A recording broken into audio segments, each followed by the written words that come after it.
तुमच्या स्वाभिमानावर गदा येते किंवा तुमच्या नवऱ्याच्या नावावर, तुमच्या घराण्यावर, तुमच्या घरावर, तुमच्या जातीवर प्रश्न विचारले जातात, तेव्हा मग नाही थांबता येत आपल्याला. अशा वेळेस किती लोक सपोर्ट करतात खऱ्या अर्थाने? नाही रे, कोणी नाही नाही ना? करत. खरं तर कोणी नाही करत. पण मला आवर्जून काही नावं इंडस्ट्रीतली घ्यावीशी वाटतात, जी माझ्या बाजूला खमकी होती. मी झोपताना नामस्मरण केल्याशिवाय मी झोपतच नाही. मला झोप लागूच शकत नाही. त्यामुळे मी कुठल्याही मंदिरात गेले ना, की तिकडचे गुरुजी असतात त्यांना ना आवर्जून मी देवीकडे गेले किंवा महाकालला गेले, कुठेही, तर त्यांना सांगते मी आवर्जून की देवाच्या पायाकडची एखादी माळ असेल तर मला द्या. आणि अशा मी माळा माझ्या जमा करते. माझी आई संवाद डायरेक्ट. ओके. स्वामी मला हे पटलेलं नाही, हे बरोबर नाही, आता तुमचं तुम्ही बघा, मला नाही माहिती हे तुम्ही कसं करणार, मग मला हे झालेलं पाहिजे, ते उद्याच्या उद्या करा. आणि स्वामी करतात. आणि मग त्या एका केसमुळे त्यांना ट्रोलिंग होतं, मग ते धमक्या येतात, मग जिथे जिथे त्यांचे फॅन्स आहेत त्या त्या देशांमधनं धमक्या येतात, आणि मग वेबसिरीज बनतात त्याच्यात. गोदो आणि छबिले नाव कसं काय आलं? मला इथून पहिली सुरुवात आहे. हां, सो छबील म्हणजे छबिली हे राणी लक्ष्मीबाई यांचं पेट नेम होतं. हो का? त्यामुळे समीने ठरवलं मुलगी झाली तर आपण तिचं छबिली नाव ठेवायचं. मला जी लोक जे सेलिब्रिटीज म्हणतात ना की ओ गॉड वहाँ पे पॅप्स होंगे, ओ गॉड वहाँ पे फॅन्स होंगे, अरे नाही यार, तुम्ही ह्याच्यासाठी काम करता, तुम्ही ह्याच्यासाठी झटता, मरता, तुमचं रक्त गाळता, आणि ते जेव्हा तुम्हाला येऊन हात पकडून सांगतात मॅडम आम्हाला तुम्ही खूप आवडता, that's it, that is the moment that you working for. तुम्ही ते अवॉइड करून कसं चालेल? तुम्ही मला कुठेही रस्त्यात भेटलात, मला थांबवून माझ्याशी बोला, मला आवडतं ते मला आज जे हवं ते मी खाऊ शकते. मला अजून पथ्य नाही आहेत कुठली. त्यांना विचारा ज्यांना पथ्य आहेत, मी हे नाही खाऊ शकत, मी ते नाही खाऊ शकत, नाही रे नको, यु नो, मला उठताच येत नाही आणि माझं वजन वाढलंय, मत करो ऐसा, टाइम है तब तक सुधर जाओ. Women are getting raped because they are drugged. They don't even understand what is going on with them. He situation बाहेर आहे. तर आपल्याला आपला भारत देश असा करायचा का 20 वर्षात? तर नाही. मग त्याच्यासाठी आपण काय केलं पाहिजे?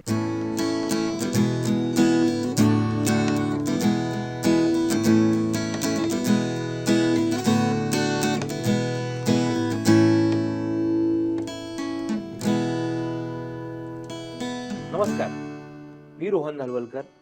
इसाब निधी चॅनलच्या छापा गाठा या कार्यक्रमात तुम्हा सर्व रसिक प्रेक्षकांचं अगदी मनापासून स्वागत करतो.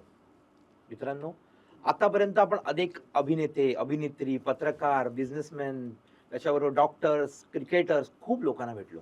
पण आम्हाला नेहमी कमेंटमध्ये विचारलं जायचं, ही व्यक्ती जी सोशल मीडिया पूर्ण भारावून टाकल्या जिने, मराठी अभिनेत्रीने, ती कधी येणार? ती आई आहे, ती एक सुंदर अभिनेत्री आहे, ती एक दिग्दर्शिका आहे, ती एक प्रोड्युसर आहे. तुमची, आमची, सर्वांची आवडती अभिनेत्री क्रांती रेडकर आपल्या भेटीला आली आहे. नमस्कार Kranti. Thank you so much Rohan, thank you so much. Kranti, इसाब निधीमध्ये तुझं मनापासून स्वागत करतो. थँक्यू. आम्ही बरेच वर्ष वाट पाहत होतो की क्रांती कधी येणार. हो. मुळात कार्यक्रमाला सुरुवात करण्यापूर्वी काही लोकांनी तुला गिफ्ट पाठवले, ते तू स्वीकारावंस.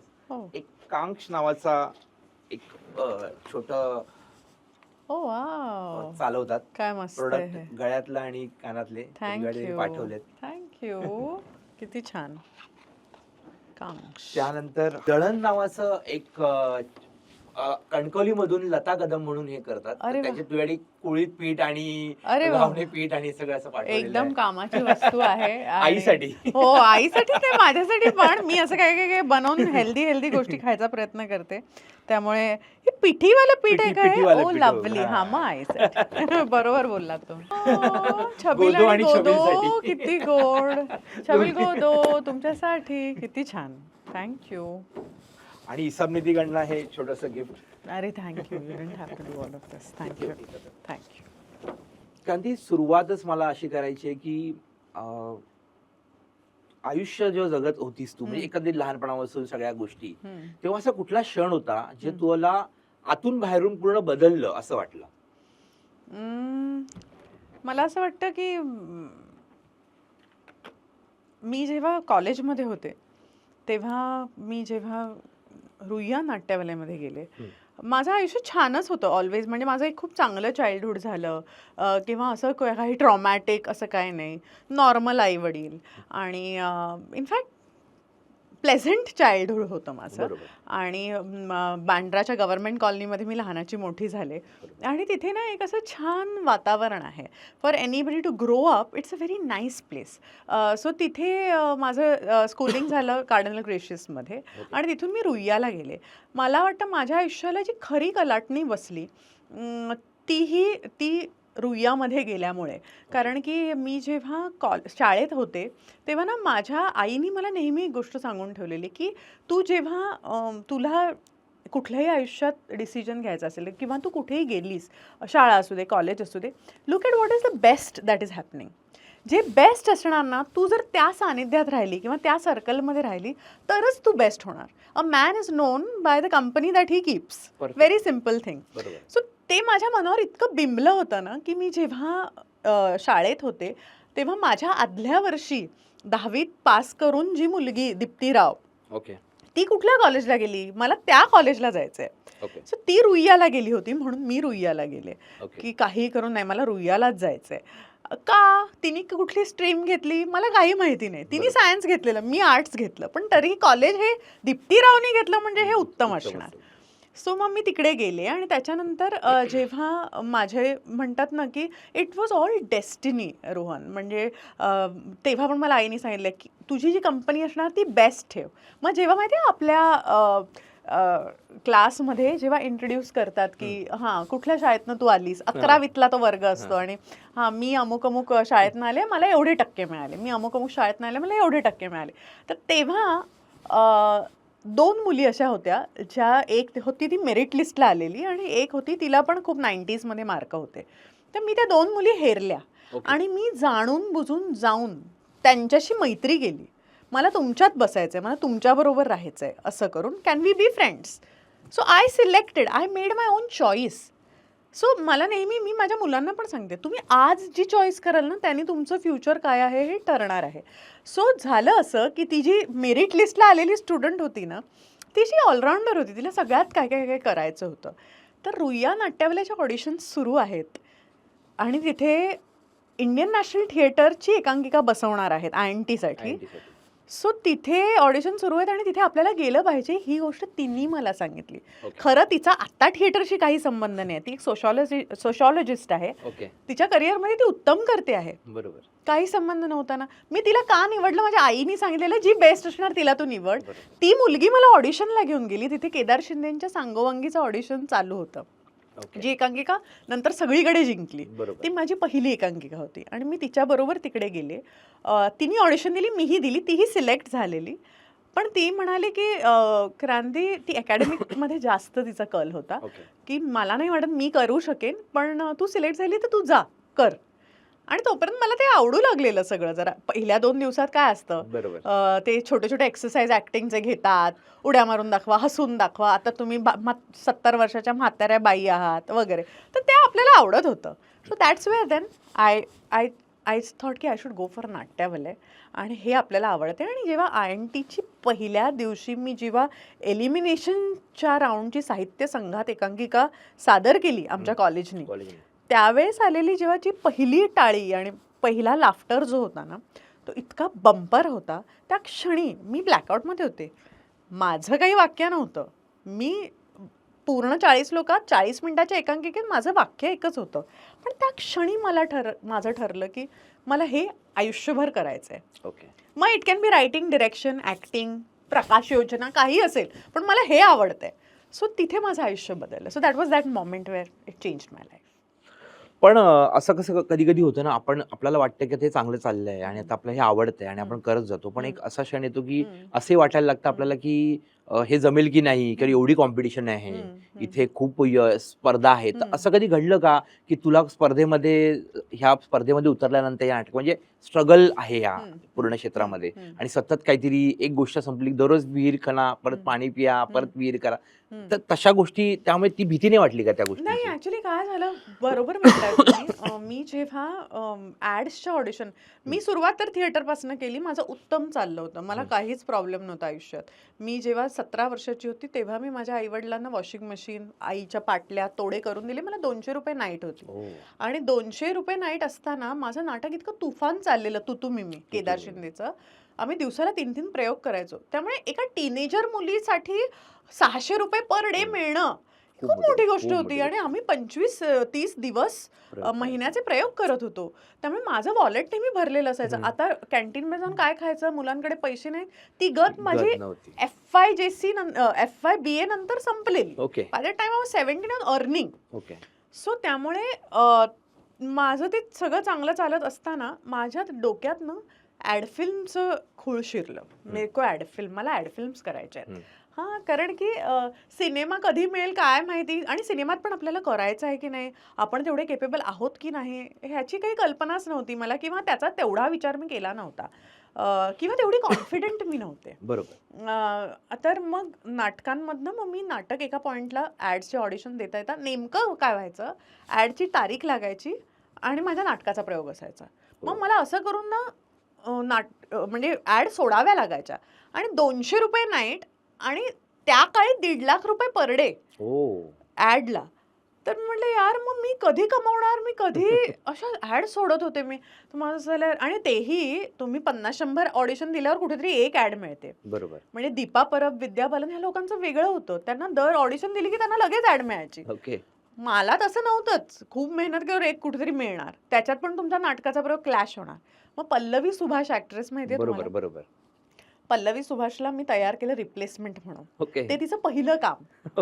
ती यायची घरी, मी तिला नाटकासाठी ते तयार केलं आणि मला जेव्हा मी नसेन ना तेव्हा तू हे नाटक करायचं. आणि मग मी करू लागले आणि मला एक दोन कामं मिळायला लागली, आणि मग मी ठरवलं की आता ना मी सोडते नाटक, आता ना मला हिंदी इंग्लिश नाटक करायचं आहे. असं करून मग मी हिंदी इंग्लिश नाटकं करू लागले आणि मी जग फिरू लागले. पण ना मला काहीही करून डेली सोप करण्यात इंटरेस्ट होता. हिंदी डेली सोप मला लीड करायचं होतं.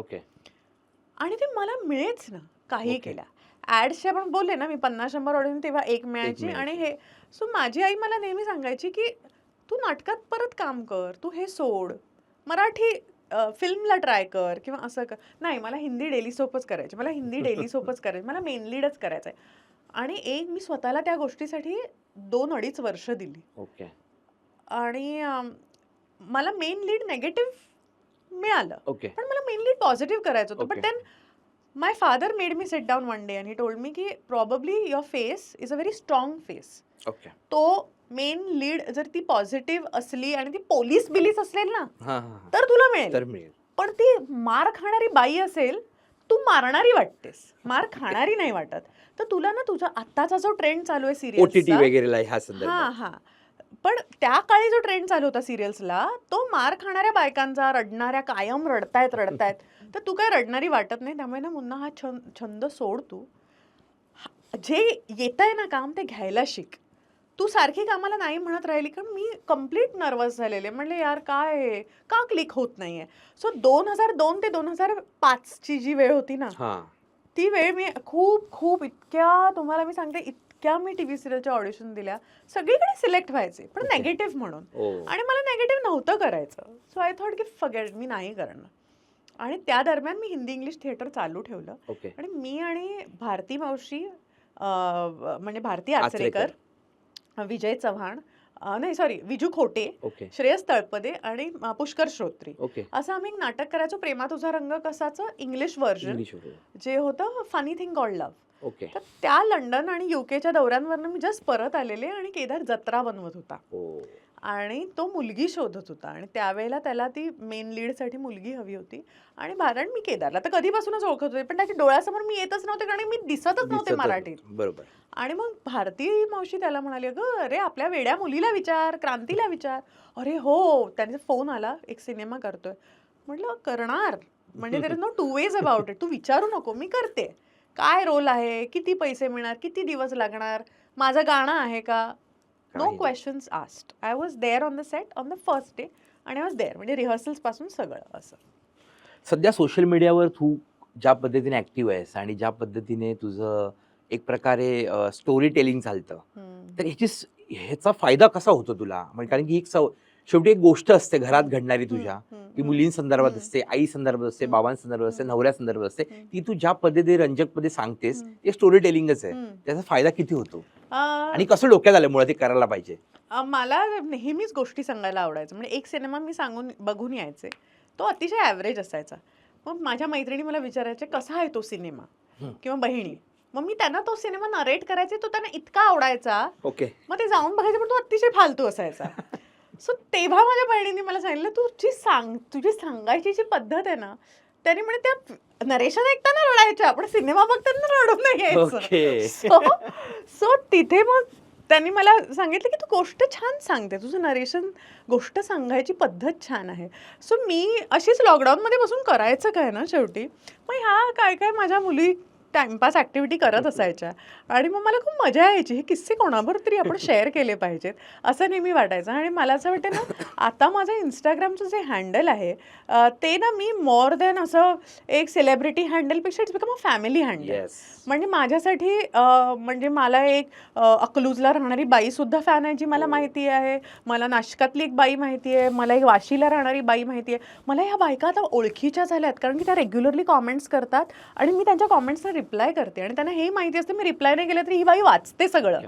सो त्यामुळे ती एक कनेक्शन झाली आहे. त्यामुळे आणि मी आता जेव्हा कुठलंही असं आपण जातो ना, रिबिन कटिंग म्हण इकडे तिकडे, तेव्हा त्या जेव्हा भेटतात ना, मॅडम तुम्ही माझ्या कॉमेंटला रिप्लाय करता, ज्या मी रोज बघते, ते तुमचं ना ऑडियन्स तुम्ही बांधलं, मग कायमचं बांधलेलं होतं ते.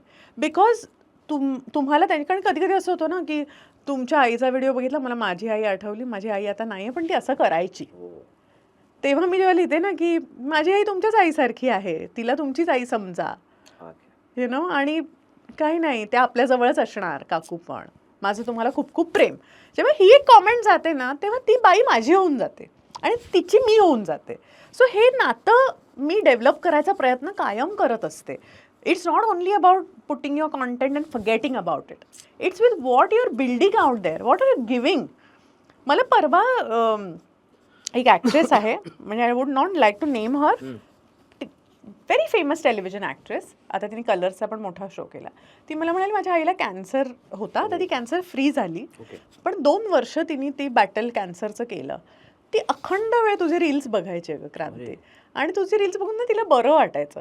सो माझ्यासाठी ना ही केवढी मोठी पावती आहे आणि मला बरं वाटतं. म्हणजे मग मी त्याच्यात जो वेळ इन्व्हेस्ट करते तो सार्थकी लागतोय ना, ह्याचा आनंद आहे कुठेतरी, you know, that's what I feel. Kranti तुझ्या नावातच क्रांती आहे. म्हणजे मुळात आम्ही तुझ्या आयुष्यातले काही असे जे टप्पे आपण शोधले, तर सुरुवातीचा एक पहिली वेगळी क्रांती दिसतेस आणि त्याच्यानंतर एक वेगळी क्रांती दिसलीस आम्हाला. आणि जी पहिली क्रांती होती ती म्हणजे आपण बोलतो ना की एक तरुण वयात जी एक्साइटमेंट असते आणि त्यानंतर तुझी करारीपणा जास्त दिसत गेला. तो मुळात करारीपणा जो नंतरच्या काळात आला आणि नंतर सगळ्या घटना ह्या सगळ्या नंतर झाल्या, तर तेव्हा स्वतःहून तू ठरवून काही गोष्टी बदलल्यास की तुझ्यामध्ये ती लोकांना ती गोष्ट दाखवून दिलीस, आणि मी कसं ते बदल कसा झाला तो पूर्ण? मला असं वाटतं की तो करारीपणा ना प्रत्येक बाईत असतो, फक्त तिच्यावरती वेळ यावी लागते. म्हणजे प्रत्येक बाईच्या म्यानात एक तलवार असते, पण ती तिने तिथेच ठेवलेली असते, तिच्यावरती वेळ येत नाही. तोपर्यंत ती खेळण्यांची खेळत असते, ला ला ला डा डा डा. आणि मग त्याच्यानंतर जेव्हा तुमच्यावरती वेळ येते, एस्पेशली जेव्हा तुमच्या स्वाभिमानावर गदा येते किंवा तुमच्या नवऱ्याच्या नावावर, तुमच्या घराण्यावर, तुमच्या घरावर, तुमच्या जातीवर प्रश्न विचारले जातात, तेव्हा मग नाही थांबता येत आपल्याला. आणि होतं काय, त्या काळात असं झालेलं की समीरला प्रोटोकॉलमुळे वरून आदेश होता की तू बोलायचं नाहीस, it's your protocol, you are serving the nation नाव, so you can't be opening your mouth in front of the press. आणि हे आम्ही 8-10 दिवस कंटिन्यू सहन करत होतो. आणि मग मी म्हणाले की मग मी काय गप्पा बसायचं, माझ्यावर तर कुठलाच प्रोटोकॉल नाही आहे, मला जाऊ दे ना, मी जाते. मग शेवटी मी, माझी नणंद आणि माझे सासरे, असे आम्ही तिघे मिळून वी टूक up that fight.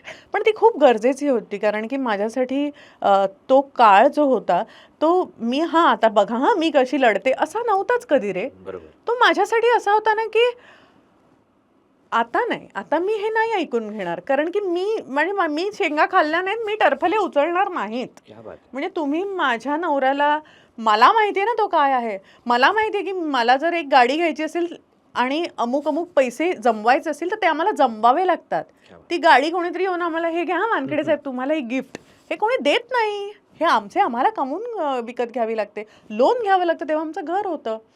Thankfully समीरची I settled होती, ती एक बिझनेस वुमन होती, तिने त्याच्यासाठी सगळं करून ठेवलेलं आहे.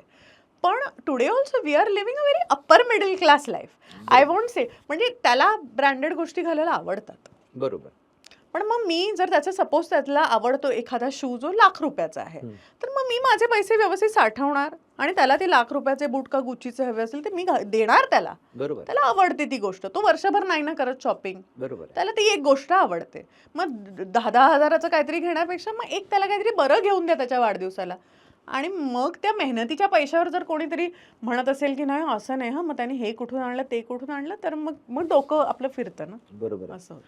क्रांती, पण ह्या सगळ्या प्रोसेसमध्ये तू म्हणजे एक तसं बघायला तर सर्वसामान्य व्यक्ती म्हणून आमच्या डोळ्यासमोर आलीस. म्हणजे की कधी कधी असं होतं, भले तुमचे मिस्टर म्हणजे ह्या सगळ्या शासकीय गोष्टींमध्ये आहेत, पण ॲज अ एक सर्वसामान्य मुलगी जेव्हा उभी राहते, पत्रकार परिषद घेते, त्याच्यानंतर त्या पत्रकार परिषदेला सामोरी जाते, अशा वेळेस किती लोक सपोर्ट करतात खऱ्या अर्थाने?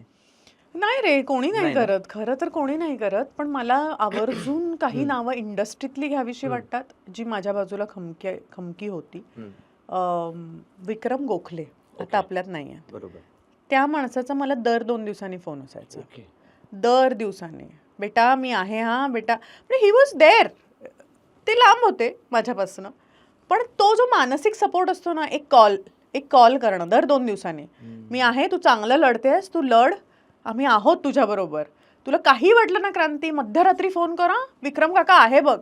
त्या माणसावर मी एक सिनेमा केलेला. असंही काही नाही की आमचं खूप वर्षांचं बॉन्डिंग आहे, पण त्यांना ना ती तळमळ दिसत होती की हा माणूस लढतोय कुठल्या तरी कारणासाठी. आणि we can't let him down, because if we let him down will let the goodness down. आपण चांगलेपणाला हरू देतोय यु नो, तर आपण ते नाही केलं पाहिजे. तर त्यामुळे ते मला आवर्जून फोन करायचे. सुबोध भावे, मंजिरी भावे, हां, म्हणजे त्या दोघांनी मला फोन केलेला एकदा आणि क्रांती तू कमाल लढतेस, मला माहिती आहे तुझी मुलं लहान आहेत, कधीही तुला असं वाटलं ना की मुलांना बघायचं आहे आणि तू ह्यात व्यस्त आहे, आम्ही इथे आहोत, हे जोडपं तुझ्या बाजूनी आहे, तुला कधीही वाटलं ना त्यांना सोड आमच्याकडे, तू जा, तू लढ. सो हे बोलणं खूप महत्त्वाचं असतं.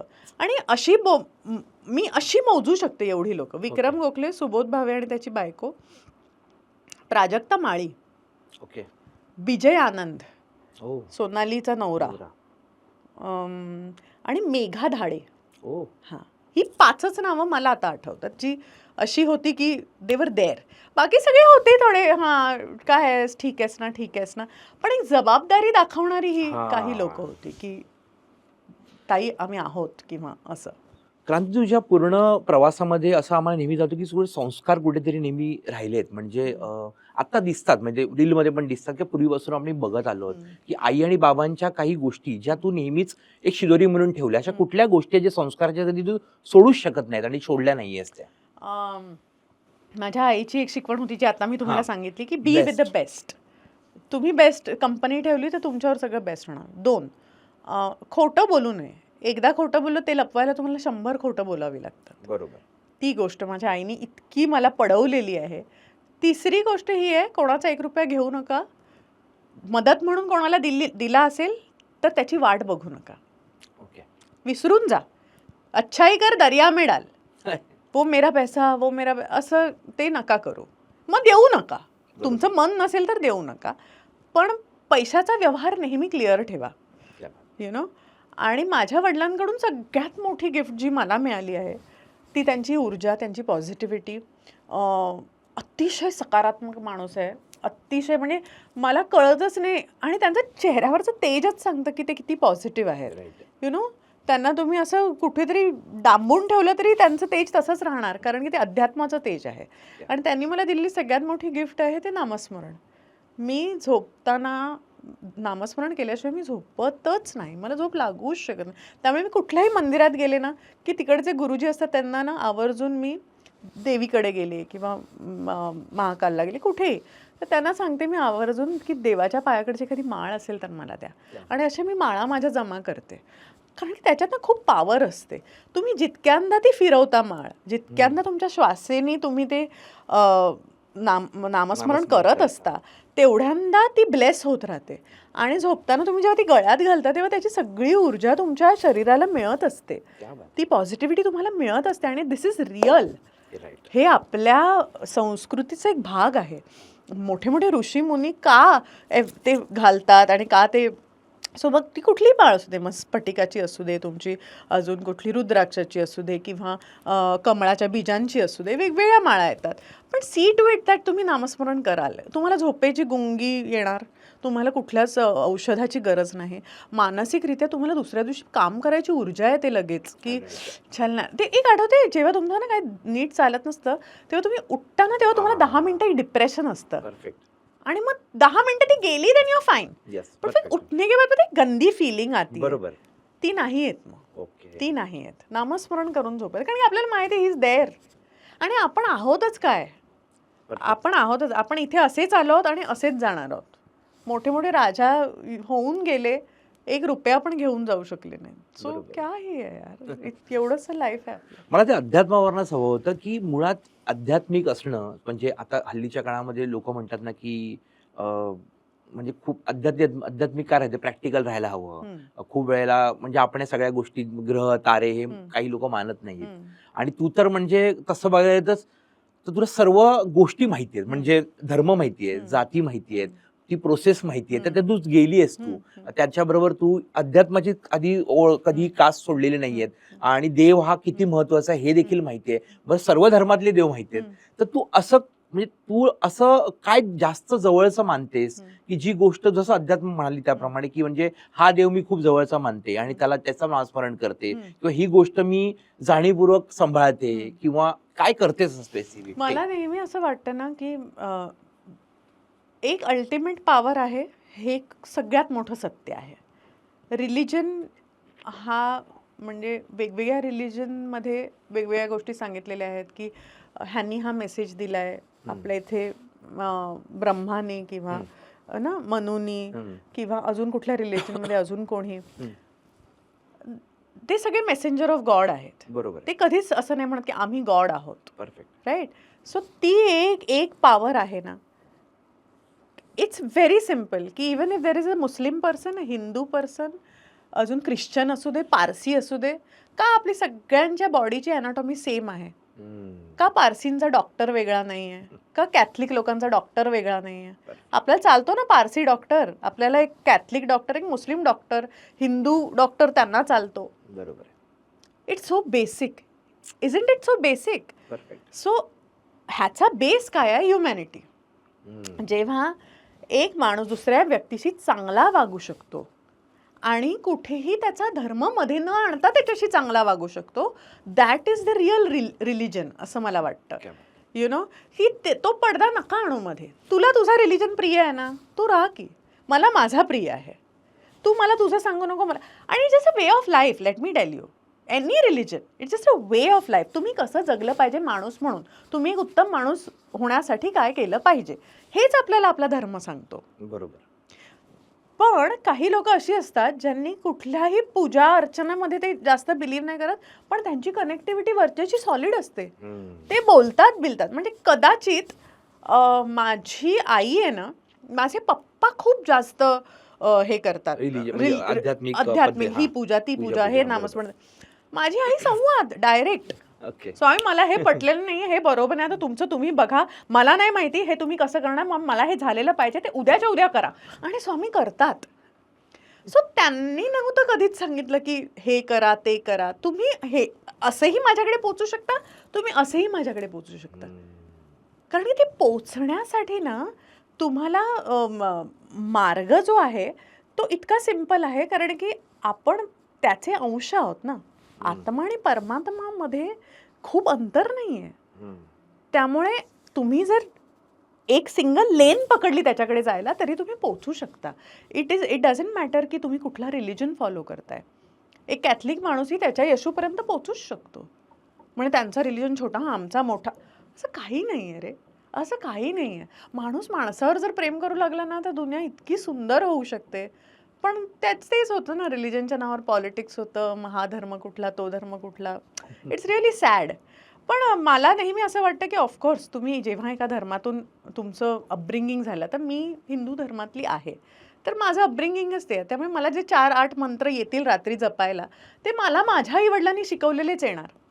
पण ह्याचा अर्थ हा नाही की समोरच्याचा मंत्र चुकीचा आहे किंवा त्याची पद्धत चुकीची आहे. आता माझ्या आईची पद्धत ही बरोबरच आहे असं म्हणायला हवं. बरोबर आहे. यु नो, सो ज्याचं त्याला करू द्या, टू ईच देअर ओन, असं मला नेहमी वाटतं.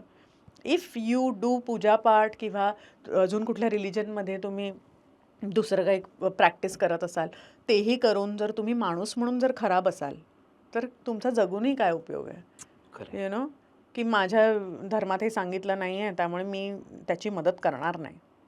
नाही ना, पण तो माणूस जर मरत असेल, पण जो भले तो दुसऱ्या धर्मातला असेल, त्याला पाणी पाजणं आपली जबाबदारी आहे असं मला वाटतं. So you have to be a good human in the end. Right.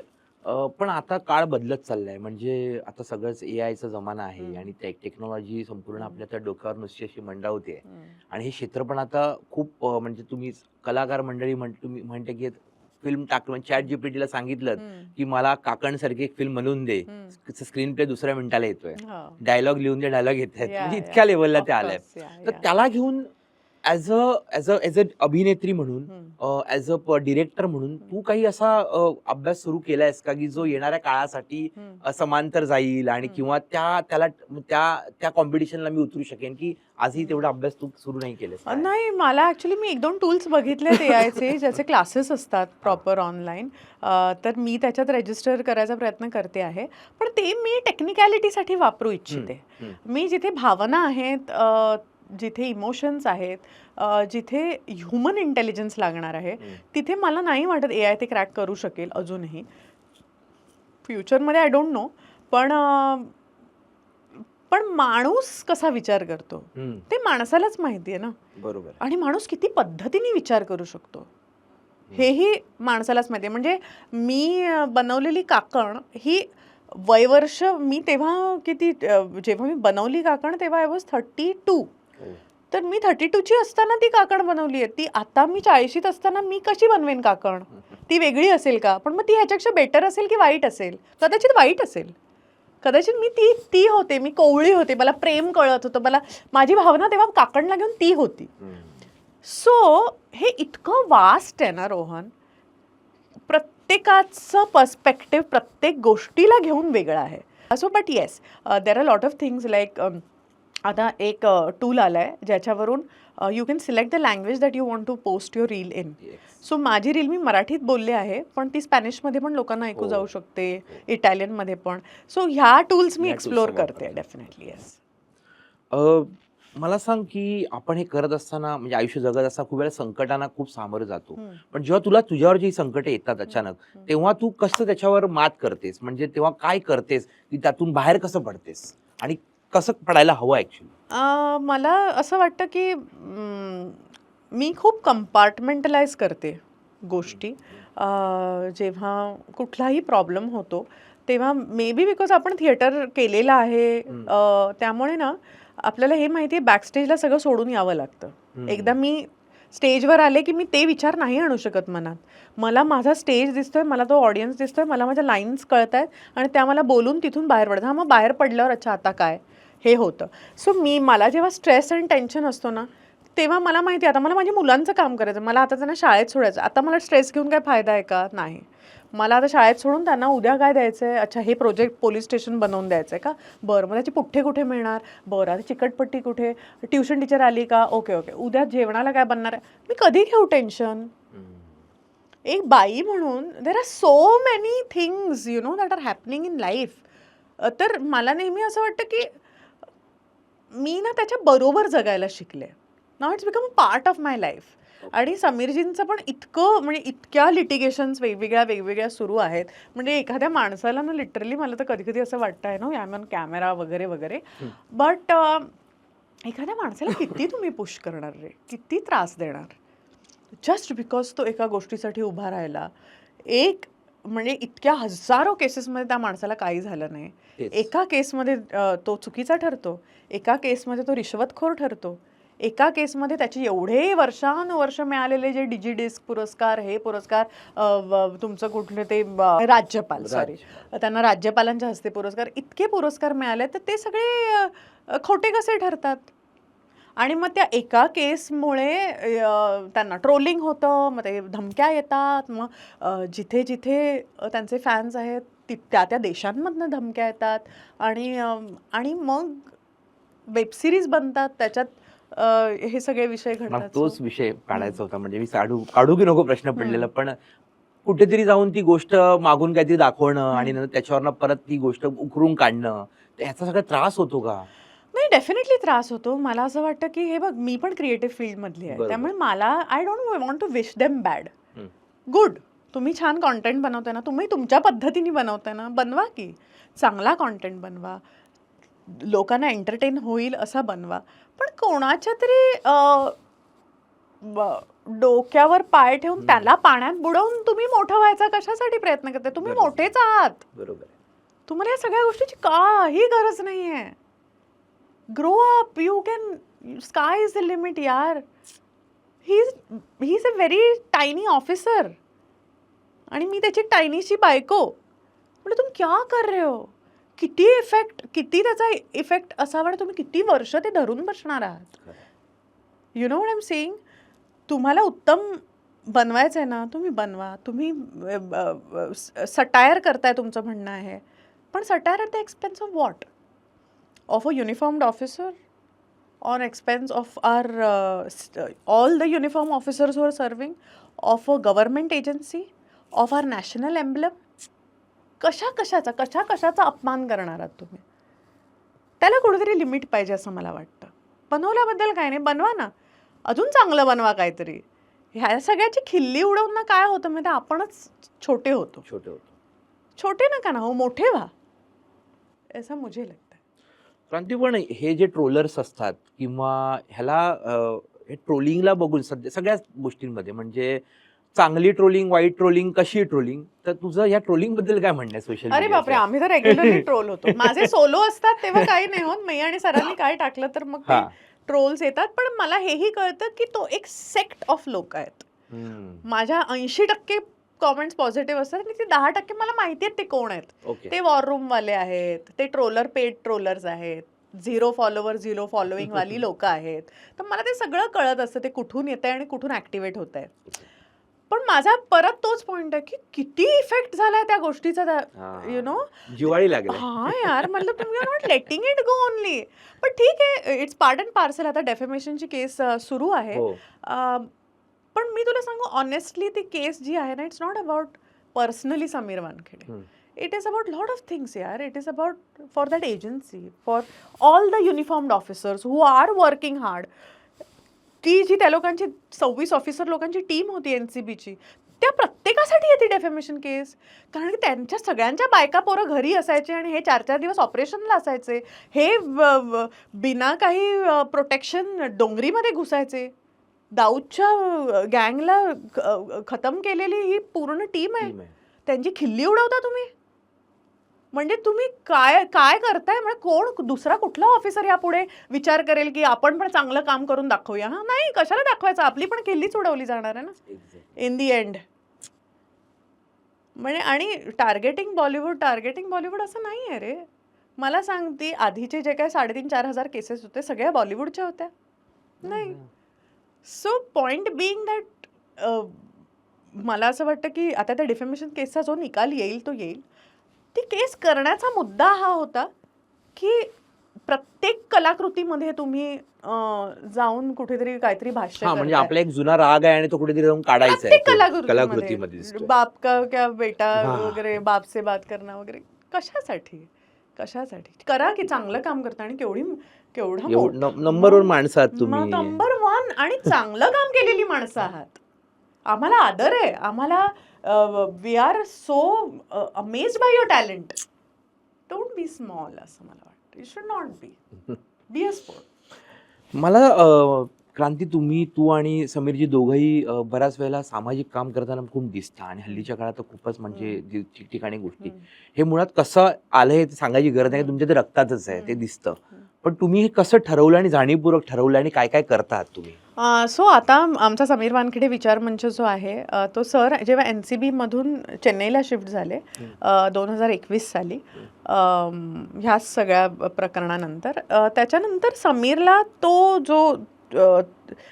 जो एक कॉज आहे तो इतका म्हणजे जिव्हाळ्याचा आहे की त्यांचं असं झालं की कारण की ना आम्ही ना लिटरली जेव्हा ते NCB मध्ये होते तेव्हा आम्ही बघायचो की चॅट्स कि बड़ा पाव जैसा ड्रग्स बेचेंगे यार बच्चों को असे असे ड्रग पेडलर्सचे चॅट्स हे ते त्यांनी ना भीती वाटायची. आज माझी पण मुलं आहेत यार, जर ते टपरीवर सिगरेटच्या टपरीवर शाळेच्या बाहेर ड्रग्ज मिळायला लागले तर फ्युचर काय आहे? आपण अमेरिकेच्या एक्झॅक्ट प्रोग्रेसमध्ये 20 वर्ष तरी मागे आहोत. 100%. हां, मग अजून 20 वर्षात अमेरिकेत ड्रगची जी आता परिस्थिती आहे ना, लोक फुटपाथवर अशी मरून पडले आणि त्यांना काही कळतच नाहीये. Women are getting raped because they are drugged, they don't even understand what is going on with them.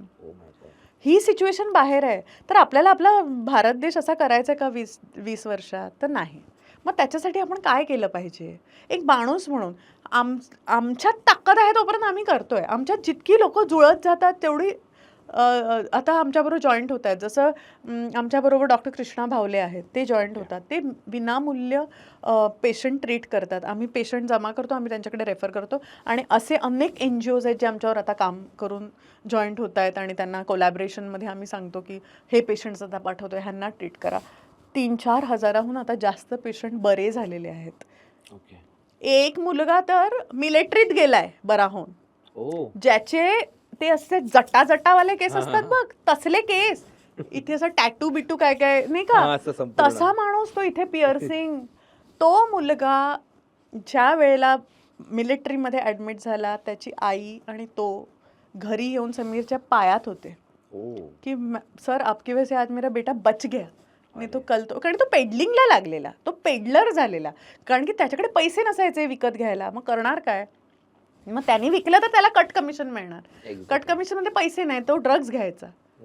मग आईच्या बांगड्या चोरून विकल्या, सगळं सगळं सगळं. अशा परिस्थितीतली ही यंग मुलं, दिस इज आवर फ्युचर यार. If we don't work who will work, tell me. And then अशा माणसाचा जेव्हा तुम्ही मजाक उडवता एका शो मध्ये, कसं वाटत असेल यार? तुम्ही बिलीव्ह नाही करणार Rohan, there are few fans of our superstar ज्यांनी मला DM केलं की मी त्यांचा फॅन आहे खूप मोठा, सो कायम राहीन मी त्यांचा फॅन. पण ॲज अ फॅन कम्युनिटी ही आमची पद्धत नाही आहे. ज्या पद्धतीने तुम्ही ट्रोल होताय हे त्यांचे असली फॅन नाही आहेत. आम्ही बरे आहोत आणि आम्हाला तुमचा आदर आहे. हे अतिशय वाईट चाललंय जे तुमच्या पेजवर चाललंय आणि आम्हाला हेही कळतंय की हे पेड आहे. म्हणजे इमॅजिन ना यार, इतकं म्हणजे मी रडले त्या दिवशी. तो मेसेज मी बघितला आणि I actually had tears in my eyes की त्या माणसाला किती वाईट वाटलं असेल यार. की मला लाज वाटते मी फॅन आहे ह्याची. जवळपास त्याचा सूर हा होता. I can show you that message also. खरं सांगतो क्रांती, आम्ही खरंच विचार करतो की ज्या पद्धतीने स्वतःला पोर्ट्रे करत असते, पण त्याच्या मागे एक पूर्ण क्रांती आम्ही 20 वर्षात पाहिलेली आहे. म्हणजे आम्हाला माहिती आहे की कॉलेज पासून आम्ही बघत आलोय तुला, की ज्या पद्धतीने तू आतून किती इमोशनल आहेस आणि ज्या पद्धतीने स्वतःला तू ग्रूम केलंयस. म्हणजे एका म्हणतात ना की जो देशाशी लढतोय त्याची जेव्हा बायको मागे खंबीरपणे जशी उभी राहते तशीच उभी राहतेच नेहमी. पण हे करत असताना किती वेळा तुला असं वाटलं असेल ना की किती भीतीदायक क्षण येत असतील आयुष्यामध्ये, की ही गोष्ट ती गोष्ट, आणि मग ते भीतीदायक क्षण तू कसे म्हणजे हे कसे करतेस, म्हणजे ते कसे सांभाळून घेतेस? नाही, ते स्ट्रेसफुल खूप असतात, खूप असतात. पण थँकफुली समीर अतिशय खमके आहेत. तो ना लढवई आहे. म्हणजे मला आठवतंय जेव्हा हे सगळे प्रेस कॉन्फरन्सेस पण मिस्टर नवाब मलिक घेत होते तेव्हाही तो शांतपणे झोपलेला रात्री. आणि माझं असं झालं की असं कसं तू झोपतोस? तुझी पडल्या क्षणी he was like snoring nicely. I said how come you are so cool? तर ते मला म्हणाले की हे बघ, उद्या उठून लढायचंय. आता मी झोप गमावली माझी, तर माझ्यात उद्या ताकद राहणार का लढायला? नाही. त्यामुळे मी जे काम केलं नाहीये त्याची मला भीती नाही. त्यामुळे त्या भीतीपोटी मी माझी झोप गमावणार हे कधी होऊच शकत नाही. त्यामुळे मी कुठलंही चुकीचं काम न केल्यामुळे माझं चित्त जे आहे ते शांत आहे आणि म्हणून मला शांत झोप लागते. तर त्याची आयुष्यात कधी झोप उडालेली मी बघितली नाही. मी आज त्याची इतकी वर्ष एकत्र आहोत आम्ही. आज 8 वर्ष आमच्या लग्नाला झाली आहेत. Never have I ever scene that he is lost his sleep over anything. हां, म्हणजे तो बॉर्न फायटरच आहे. तो लढतो, जिद्दी आहे. तर त्यामुळे ना अशा माणसाची साथ द्यायला जरा आपल्याला हुरूप येतो. तोच जर घाबरे बापरे अब क्या होगा असं म्हटलं तर मी गेलेच असते, मरे देवा आता आपलं काय होणार. पण बिकॉज तो माझी स्ट्रेंथ आहे असं मला वाटतं. आता त्यांची जी कामाची पद्धत आहे त्यामुळे खूप गोष्टी तुला कॉम्प्रोमाइज कराव्या लागत असणार डेफिनेट. आणि हल्लीच्या काळामध्ये असं खूप वेळा झालं की म्हणजे मुलीला जर एखादी गोष्ट कॉम्प्रोमाइज करावी लागली तर मग ती म्हणते की यार माझं त्याकडे लक्षच नाही नवऱ्याचं, किंवा ती गोष्ट एवढी मला वाटतं माझं दुर्लक्ष होत आहे. असं खूप वेळेला कुठे कुठे त्यांचे एक तर बदल्या होतात ज्या पद्धतीने. मग अशा वेळेस कॉम्प्रोमाइज सध्याचा काळ बघितलं जरा जरी तुझ्या बायकोवरच्या बायकोला वाटतं माझ्याकडे लक्ष नाहीये तर ते कसं मॅनेज करते. आणि हे महत्वाचं खूप सांगणं. हो, कारण की ना आता काय होतं जवळपास मी सिंगल पॅरेंटिंगच करत असते. कारण की समीर चेन्नईला राहतात, ते फक्त फ्रायडे सॅटर्डे संडे इथे असतात. इथे असले तरी मग ते आम्ही नशामुक्तीच्या कार्यक्रमांसाठी जातो. मग तेव्हा मुलांना पण घेऊन जातो आणि जर नाही तर मग ते एकटे जातात. तर तेव्हाही ते तसे बघितलं तर आम्हाला भेटत नाहीत. पण मला नेहमी असं वाटतं की जो माणूस ना काहीतरी मोठं काम करण्यासाठी जन्माला आला आहे त्याच्यात ना आपण लुडबुड करू नये असं मला वाटतं. तो जर एक 9 to 5 बँकेत काम करणारा माणूस आहे आणि मग तो जर मित्रांबरोबर जात असेल आणि मग मला वेळ देत नसेल तर भांडण होईल. पण जर तो नशामुक्तीच्या कार्यक्रमासाठी गेले जिथे अगदी 500 लोकांपैकी 10 लोकांची पण ड्रग सोडवायला तो कारणीभूत ठरला तर मग माझा जो गेलेला वेळ आहे तो माझा वसूल झाला असं मला वाटतं. सो मग मला त्याच्यातनं त्याला डिस्टर्ब करायला आवडत नाही. तो ध्यास घेतलेला माणूस आहे आणि मी जेव्हा लग्न केलं तेव्हाच मला माहिती होतं हा वेगळा माणूस आहे. तर मग तेव्हा मी करायला नको होतं किंवा मग आता केलंय तर मग मला ती साथ त्याची दिली पाहिजे जशी तो माझीही देतो. आता जेव्हा मी लंडनला गेले होते सिनेमा माझा रेनबो शूट करायला तेव्हा 1 महिन्याचं शेड्यूल होतं. मी एकटीच गेलेले आणि 1 महिना ते प्रॉपर दोघांना बघत होते. आणि इथे मुंबईत त्यांनी सुट्टी घेतलेली आणि त्या दोघांना शाळा जेवण काय नाही 2 नॅनीज होत्या पण त्यांनी सगळं केलं. सो तेही माझी भरपूर साथ देतात. आता फक्त प्रॉब्लेम हा होतो की मी आउटडोर शूट्स घेऊ शकत नाही कारण की ते इथे नसतात. माझे आईवडील म्हातारे आहेत, आता ओल्ड आहेत ते, त्यामुळे मुलं माझी त्यांच्याकडे नाही थांबू शकत. मुलांचं एक सेट शेड्यूल आहे. तर त्यामुळे मी जास्त शूटिंगांचं काम घेऊ शकत नाही unless and until he comes to Mumbai. Kranti, तुला अभिनेत्री म्हणून, दिग्दर्शिका म्हणून की आई म्हणून सर्वात जास्त काय आवडतं भूमिका वठवायला? एक आईची भूमिका मला खूप आवडते कारण माझी मुलं इतकी म्हणजे सगळ्यांनाच आपली मुलं गोड वाटत असतात पण त्या खूपच गोड आहेत आणि त्यांचे डायलॉग. विसरायच्या आधी गोदो आणि छबिल हे नाव कसं काय आलं मला इथून पहिली सुरुवात आहे. सो छबिल म्हणजे छबिली हे राणी लक्ष्मीबाई यांचं पेटनेम होतं. हो का? त्यामुळे समीरने ठरवलं मुलगी झाली तर आपण तिचं छबिली नाव ठेवायचं आणि तिला छबिली म्हण छबिल झालं ते. आणि मग तिला आम्ही कधी छबिलदास पण म्हणतो. आणि गोदो इज बिकॉज माझे ट्विन्स आहेत ना तर दुसरी होती गोदो आणि आम्ही एक झाल्यानंतर वी वर वेटिंग ना फॉर गोदो आणि वेटिंग फॉर गोदो हे एक नाटक आहे. सो ते आम्ही वेट करत होतो तिच्यासाठी त्यामुळे ती कधी येणार so we just waiting for Godot आणि ती झाल्यावर मग ती गोदो होती. ओके. पण त्याचं नावच गोदो आणि छबिल म्हणूनच असंच आहे? नाही, त्याचं खरं नाव झिया आणि झीडा आहे. ओके. झिया आणि झीडा आहे. Zia means the first ray of light आणि झीडाचा अर्थ आहे द आयर्न विल्ड म्हणजे हुज आयर्न विल्ड जिची विल आयर्न सारखी आहे. तर अशी त्यांची खरी नाव आहे झिया वानखेडे झीडा वानखेडे.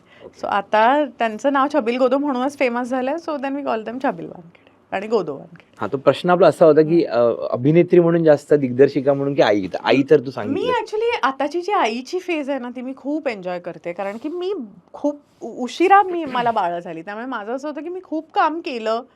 वयवर्ष 17ची असल्यापासून मी कामच करते आहे. सो आता माझा हा फेज आहे ते मातृत्व एन्जॉय करायचं आणि सो मी खूप छान पद्धतीने करते आहे. त्यांच्या गप्पा गोष्टी आणि I am making the most of it also. म्हणजे I am working through it also. म्हणजे ब्रँड डील्स म्हण, कोलॅब्स म्हण, ह्या सगळ्या ज्या एका आईला मिळायला हव्या, जे प्रोडक्ट्स म्हण, जे मला तेव्हा करायचं होतं, जे मला ॲड्स हव्या होत्या त्या सगळ्या मी आता करते आहे ऑडिशन्स न देता. आणि it's a very good source of income also. आणि बरं चाललंय. म्हणजे सिनेमे करून जेवढे प्रॉब्ली कमवत नव्हते त्याच्यापेक्षा जास्त चाललंय.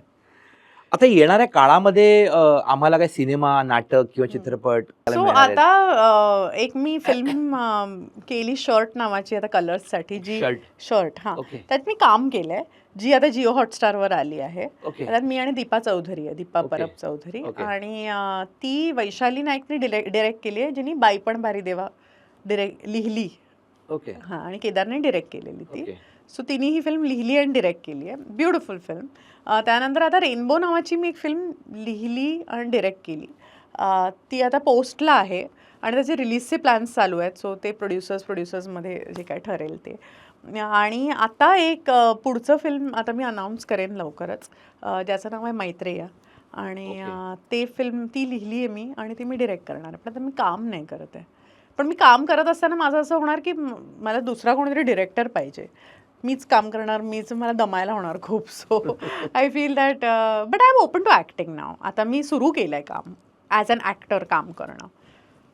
आमचा छापाघाट हा कार्यक्रम आहे. दुसरी बाजू तुझी एक ही तर कळली की बाबा खूप वेळेला तू सामाजिक कार्य आणि सगळं. पण ह्याच्या व्यतिरिक्त दुसरी बाजू जी आतापर्यंत कधी कोणी पाहिलीच नाहीये किंवा बघितली नाही, अशी कुठली आहे किंवा पाहिली असेल जी दुसरी बाजू तू, म्हणजे आम्हाला माहिती आहे की खूप वेळेला तू वेगवेगळ्या नकला करू शकतेस किंवा ह्या सगळ्या गोष्टी, पण ह्याच्या व्यतिरिक्त अजून काय आहे?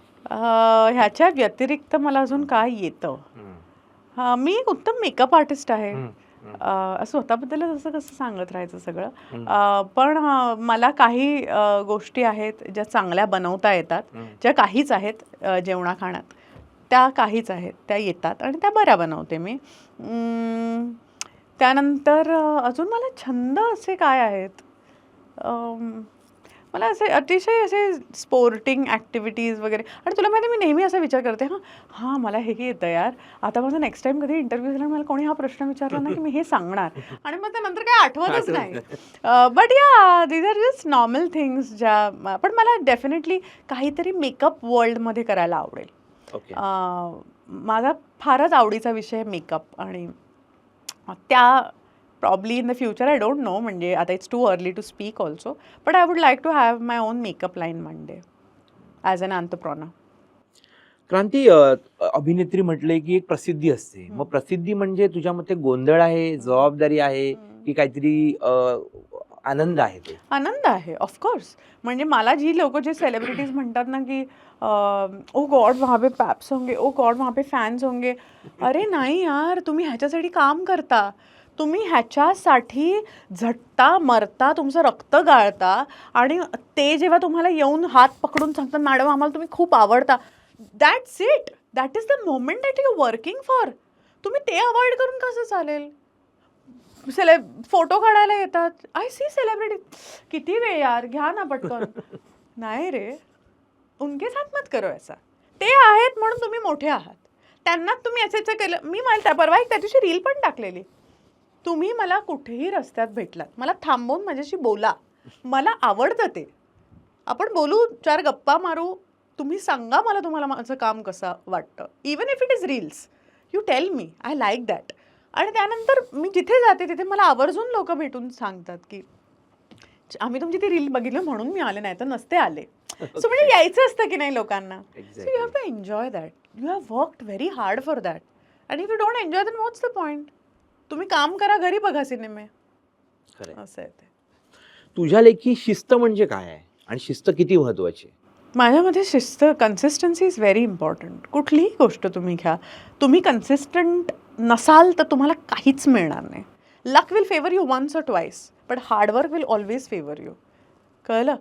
कारण की तुमची मेहनत आणि तयारी झालेलीच नसेल तर तुमचं जे लकचं दार उघडणार तेव्हा तुमची तयारीच नसणार, तुम्ही करणार काय? म्हणजे मला माहिती आहे की मला प्रॉबब्ली माझ्याकडे काम पण नाही आहे कदाचित आता ॲज अन ॲक्टर, पण मला करायचं आहे का ॲक्टर म्हणून काम? तर हो. मग मी ॲक्टर म्हणून काम करायचं आहे तर मला काय काय लागणार? मला एक उत्तम शरीर लागणार, उत्तम स्किन लागणार, मला डायलॉग्स आणि स्क्रिप्ट रिडिंगची मला प्रॅक्टिस लागणार, मला माझे उच्चार जे आहेत ते स्वच्छ ठेवले पाहिजेत, मला माझे थॉट्स क्लिअरली मांडता आले पाहिजेत, मला ग्रूमिंग व्यवस्थित असलं पाहिजे, माझे केस चांगले पाहिजेत, माझं शरीर, माझे कपडे, मी सगळी नीट राहिले पाहिजे. ह्याची तयारी तुम्हाला कॉन्स्टंटली ठेवावी लागते. तुम्ही एके दिवशी उठून मी अशी दिसेन असं नाही होत. मी नेहमी सांगते की एक उत्तम शरीर विकत घेता येत नाही.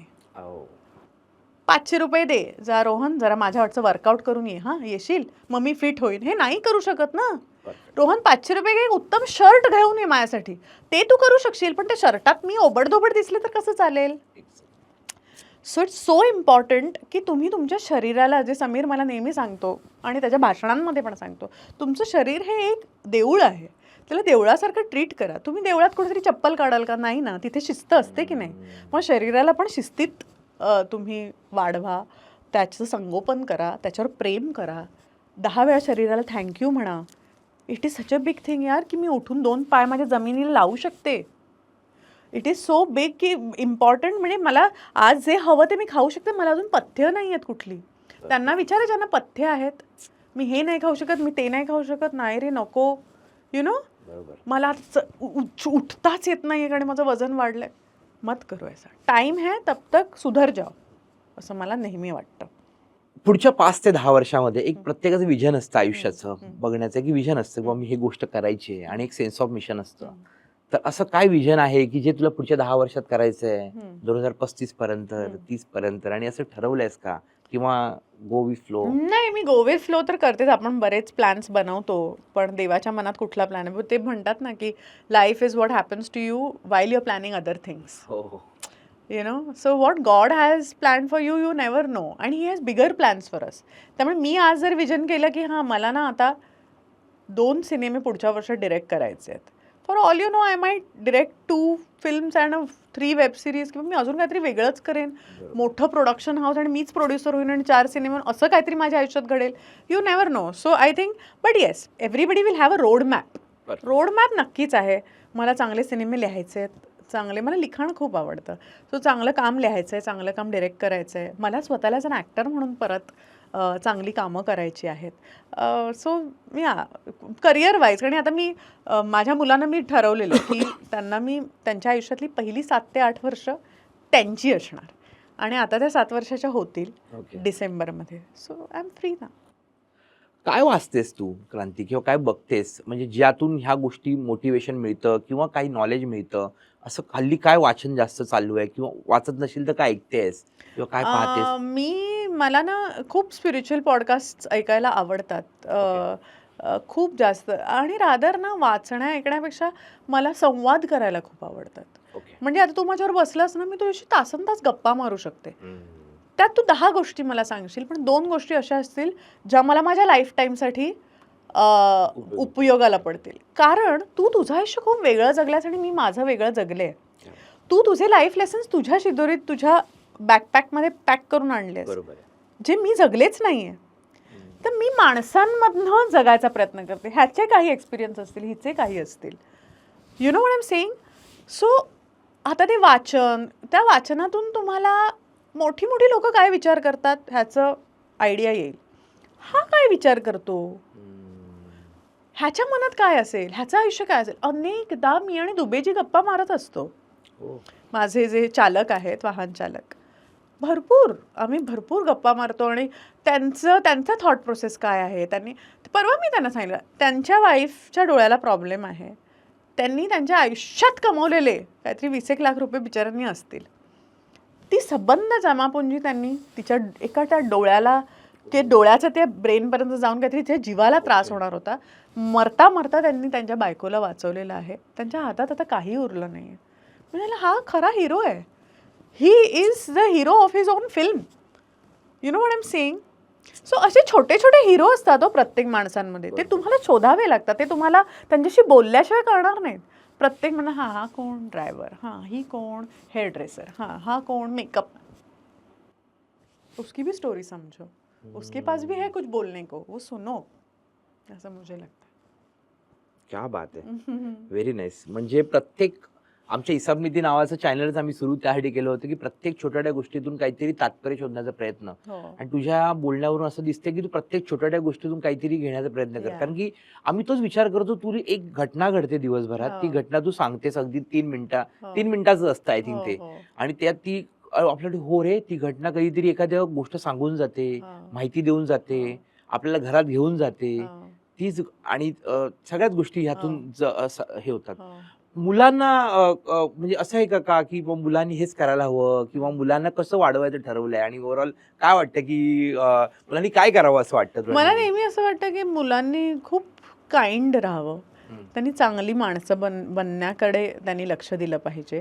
आणि पण ना आताची जी जनरेशन आहे ना ती ओव्हरऑल खूप काइंड आहे Okay. मुळात. आणि मला तर वाटतं ना की माझी मुलं खूप साधी भोळी आहेत. हम्म. म्हणजे त्यांना थोडंसं आम्हाला चालूचंड बनवावं लागतं टू सर्व्हाइव्ह यु नो. म्हणजे समीर मला कधी कधी म्हणतो अरे ह्यांना काहीच कळत नाही म्हणजे इतक्या त्या अशा साध्या ना की नाही मम्मी त्यांनी मागितलं मी त्याला देऊन टाकलं. म्हटलं असं नसतं आलंय की ना. कारण की काही असतात ना काही फ्रेंड्स असतात ते बरोबर. त्यांचं काहीच देणार नाही हां, कधी हां, काही शेअर नाही आणि हां. ह्यांचं आपलं घेऊन कधी निघून जातात काही कळत पण नाही. I am just saying as an example. बरोबर. तर त्यांना काहीच असलं कळत नाही. असं ते ना मम्मा म्हणजे त्यांनी ते इतके साधे असतात की हां आता बर्थडे म्हणून हां चला काय रे काय रिटर्न गिफ्ट घ्यायचे. हां तू ना ह्याला एक्सबॉक्स घे, हिला एक आयफोन हवा तर तो घे आणि ह्याला ना हे हवं होतं. म्हटलं म्हटलं म्हटलं तुला माहिती आहे का ते किती रुपयाला येतं किंवा काय काही माहिती नसतं. ते जस्ट लिव्हिंग असं. सो त्यांना थोडं थोडं ट्रेनिंग देणं गरजेचं असतं. क्रांती, ज्या पद्धतीने तुझी ग्रोथ म्हणजे प्रवास चालू आहे आम्हाला असं वाटतं की काहीतरी तू राजकारणात येशील असं अरे. आम्हाला नेहमी वाटतं. काय वाटतं तू राजकारणात येशील? नाही रे माझ्यासाठी नाही बनलं राजकारण. It is a very you have to be very wicked for that आणि you have to be very calculative for that. आणि मी खूप प्रेमळ आहे आणि प्रेमात ना कॅल्क्युलेशन्स होत नाहीत. आणि प्रेम बोलते ना प्यार में गिनती नहीं होती और वो मेरे को नहीं आएगा कभी भी. माझं असं होईल मी सोशल वर्कर बनेन. पुढे जाऊन मी ओतून देईन स्वतःला सोशल वर्कमध्ये. माझ्याकडे असं खूप पैसा आला किंवा काय झालं ना की चल ना यार छोड़ के सब दे दो सबको सबका भला करो. ते मला जमेल आणि मी चांगलं करेन ते. पण आय डोंट थिंक मला पॉलिटिक्स जमेल. नाही म्हणजे सर जर झाले पॉलिटिक्समध्ये गेले तर मी त्यांना सांगेन की प्लीज त्या क्षेत्रातलं सोशल वर्कचं सगळं काम तुम्ही मला द्या मी निश्चित करेन मन ओतून करेन. मला त्या बदल्यात काही नको.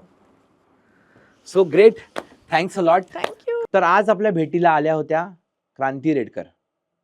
आजच्या या पॉडकास्टमध्ये तुम्ही संपूर्णपणे पाहाल त्यांनी कशा पद्धतीने त्यांचा प्रवास आयुष्याचा पूर्ण केला आहे, कशा पद्धतीने आपल्या नवऱ्याला साथ दिली, त्याचप्रमाणे बारीक बारीक मूल्य शिक्षणाच्या गोष्टी, संस्काराच्या गोष्टी, आपल्या मुलींना त्या कशा पद्धतीने वाढवत आहेत, अशा असंख्य गोष्टी आजच्या पॉडकास्टमध्ये तुम्हाला पाहायला ऐकायला मिळणार आहेत. तेव्हा मित्रांनो, असेच इसाबनीतीवर प्रेम करत राहा, इसाबनीती बघत राहा आणि सबस्क्राईब करायला विसरू नका. पुढच्या वेळेस दुसऱ्या एका विचारवंताबरोबर नवीन सेलिब्रिटीबरोबर भेटू. तोपर्यंत गुड बाय. धन्यवाद.